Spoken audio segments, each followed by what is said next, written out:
The man who planned Pearl Harbor wept when he learned it had succeeded. Not from pride, not from relief. He wept because it meant the war he'd spent 18 months trying to prevent had now begun, and he had just guaranteed Japan would lose it.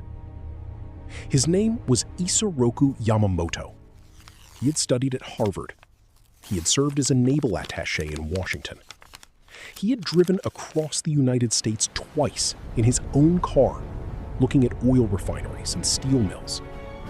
He had warned his own government in writing that attacking America was suicide. When Tokyo ordered him to do it anyway, he designed the most devastating naval strike in history. And then, when it worked, he mourned.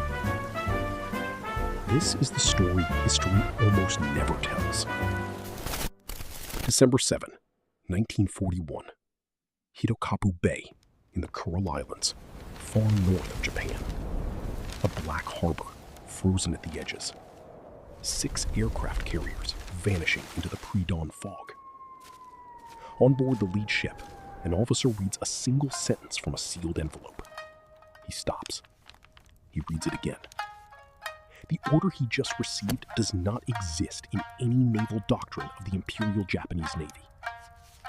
It is, in fact, an order that one of his own admirals has spent the last 18 months begging Tokyo not to give.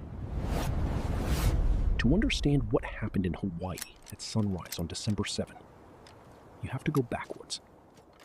Not to 1939, not even to 1937. You have to go back to 1853. That was the year Commodore Matthew Perry sailed 4 black warships into Tokyo Bay. He pointed his cannons at a peaceful Edo harbor, and he informed the Japanese government that they were now open to American trade. They liked it, but not. Japan, which had been closed to the East did not like it. For 90 years, that fear shaped Japan's strategy. By 1941, it had crystallized into a single brutal calculation. America had 10 times Japan's industrial capacity, 3 times Japan's oil. America had a navy already double the size of Japan's. And America was quietly, methodically, preparing to choke Japan to death through trade embargo. Japan needed oil. Japan needed steel. Japan needed rubber. And every shipment of every one of those was passing through waters America could close at any moment. The man asked to design Japan's response was the most reluctant warrior in the entire imperial fleet. His name again was Isoroku Yamamoto. He was 57 years old. He spoke better English than most American naval officers. He had spent years living in the United States. He had been to Detroit. He had seen the assembly lines. He had stayed in motels in small American towns. He had eaten breakfast in the diners where the men from those assembly lines ate. He had counted the cars in parking lots in Indiana, in Ohio, in Pennsylvania. He had walked through American steel mills in the dead of winter and seen them running 3 shifts a day. He understood, in a way that almost no other Japanese officer did, that war with America was not a question of military strategy. It was a question of arithmetic. And the arithmetic always came out the same way. He knew, with mathematical certainty, what war with America would mean. In private, to his closest aides, he said something he could never say in public. In the first 6 months of war with the United States, I will run wild and win victory after victory. But after that, I have no expectation of success. To the west, the road to Pearl Harbor begins in 1937, with Japan's invasion of China. To Tokyo, it began earlier. It began with the collapse of everything Japan had built. In 1925, Japan was a different country than the one that bombed Hawaii. Tokyo had jazz clubs, universities full of students reading Marx and Freud, a democratic parliament that actually argued, a growing middle class buying American radios, watching Charlie Chaplin films, learning to dance the Charleston. That country died in 1929. When the Great Depression hit, it hit Japan harder than almost anywhere else. Silk exports to America, Japan's largest source of foreign currency, collapsed overnight. Rural villages starved. By 1932, in some northern prefectures, families were openly selling their daughters to brothels in the cities just to survive the winter. The democratic government had pinned its entire legitimacy to economic prosperity. When the Depression hit, it lost all credibility within months.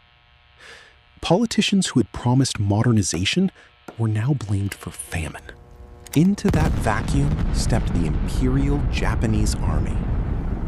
In September 1931, junior officers of Japan's Kwantung Army staged a fake bombing of a Japanese-owned railway in Manchuria.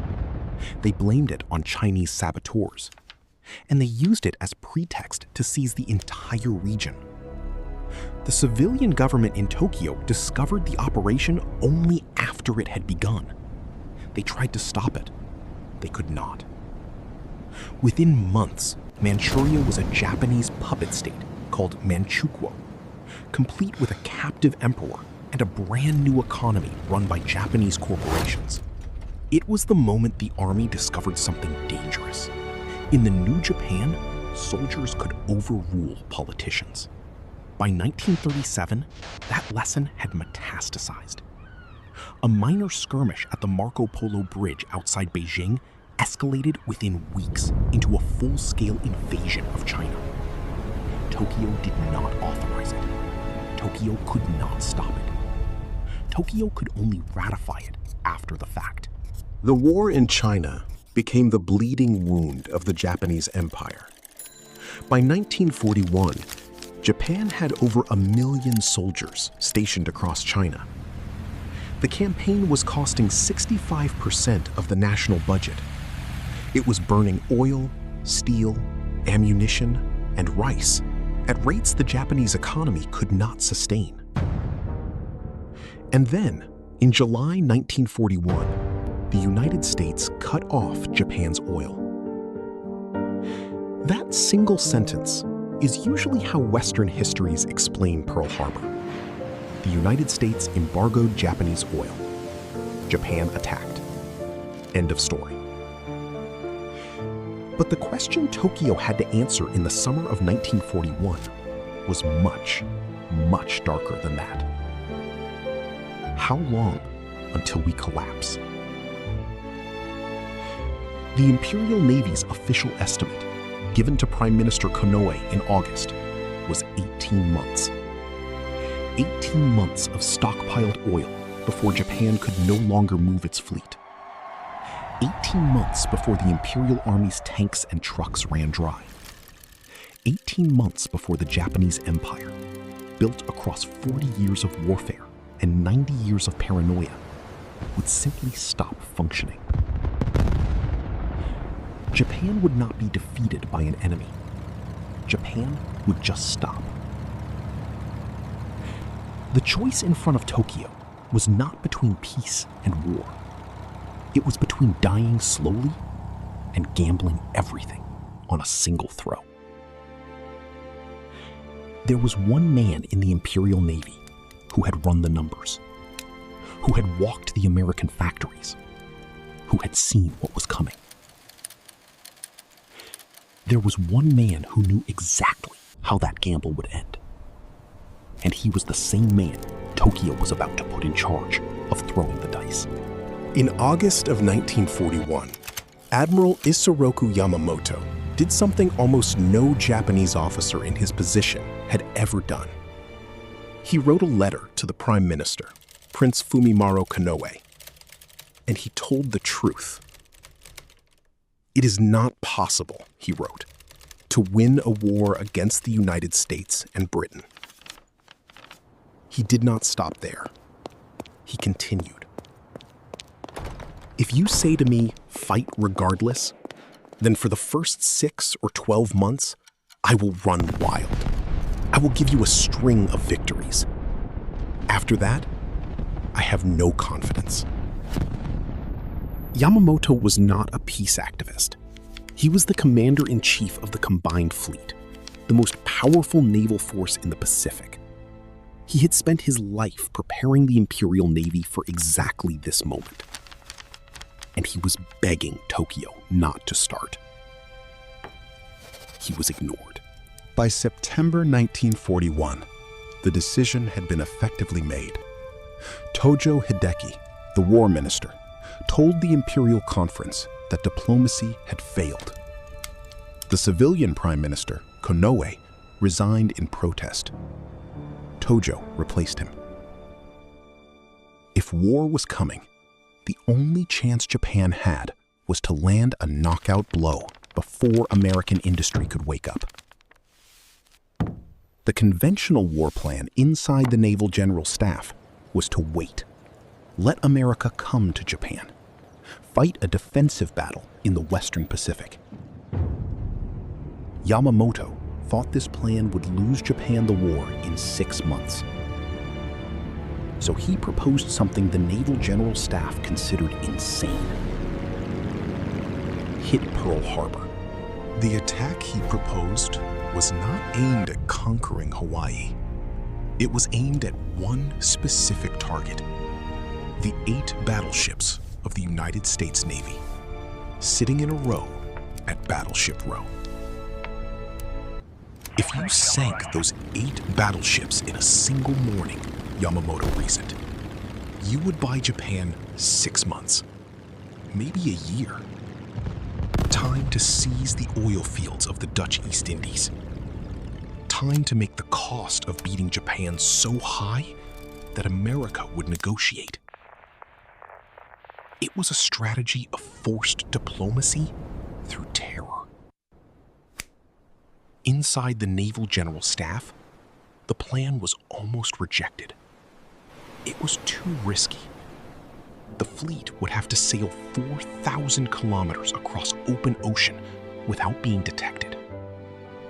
The American fleet might not even be at Pearl Harbor when they arrived. One leak from a single fishing boat would end the entire mission before it began. Yamamoto's response was simple. He threatened to resign if the plan was not approved. He was the most popular officer in the Imperial Navy. The plan was approved. The operation took shape under the codename Operation Z, named after Admiral Togo's victory flag at Tsushima in 1905. Tsushima had bought Japan 40 years of empire. Yamamoto wanted Pearl Harbor to do the same. The carriers assembled in secret at Hitokapu Bay in the Kuril Islands. 6 fleet carriers, the largest concentration of naval air power ever assembled. They sailed on November 26, 1941, into a North Pacific storm so violent that men were lost overboard. For 12 days, they sailed in radio silence. They were not detected. On December 7, before dawn, they reached a position 230 miles north of Oahu. The first wave of 183 aircraft launched into a clear sky. The lead pilot, Commander Mitsuo Fuchida, watched Pearl Harbor appear through his cockpit window at 7:48 in the morning. 8 battleships, exactly where Tokyo's spies said they would be. No combat air patrol. The American fleet completely, devastatingly asleep. He sent the code word that meant we have achieved total surprise. Tora. Tora. Tora. This is the part most Western histories of Pearl Harbor leave out. In the hours after the strike, While American sailors were still pulling bodies from the burning waters of Battleship Row, something unexpected was happening in Tokyo. The atmosphere inside the Imperial Naval Headquarters was not euphoria. It was confusion. The attack had succeeded beyond anyone's expectations. 5 battleships sunk or sinking. 2,400 Americans dead. Japan had lost only 29 planes. But Yamamoto, reading the after-action reports, could not stop pointing at one thing: the aircraft carriers. The American Pacific Fleet had 3. None of them had been in Pearl Harbor on December 7. They were at sea on routine training missions. Yamamoto's strike had missed all 3. Within hours, the second wave commander returned to the carrier and requested permission to launch a 3rd strike, this time targeting the oil storage tanks and the dry docks at Pearl Harbor. If Japan destroyed both, the surviving American fleet would be forced to retreat all the way back to the West Coast. It would buy Japan another full year of strategic time. Nagumo refused. He had been afraid the entire mission, afraid of an American carrier counterattack from unknown locations. He had achieved more than the operation had dared to hope for. He was not willing to risk it. The carriers turned home. Yamamoto, in his diary, recorded a single line that has been translated and retranslated by historians for 80 years. This victory will become Japan's funeral.